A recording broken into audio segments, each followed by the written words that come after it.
Julien, are we going to see a harder landing than expected for China? That was certainly the concern through most of this year, was the extent of the slowdown in China.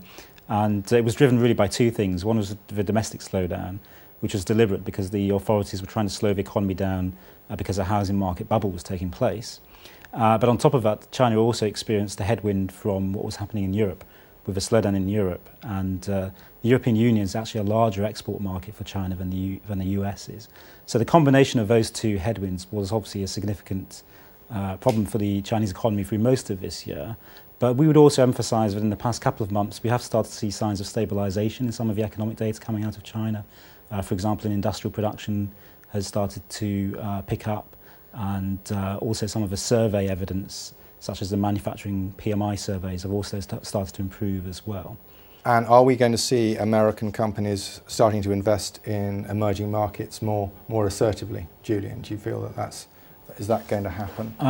Well, I think we've probably seen that happen to some extent already. I mean, we tend to look at things more from the point of view of equity investors or bond market investors, and we think that a lot of emerging markets now are trading at quite cheap valuations if you look at their P ratios relative to long-term averages.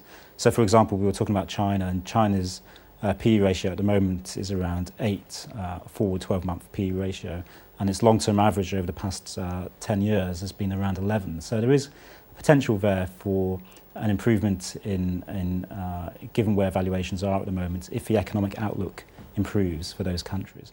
You know, we like China on a valuation perspective. We think a lot of developed market equity markets are also attractive, especially the US, where we as long as the fiscal cliff is resolved and the underlying economic data in the US is actually showing some positive momentum.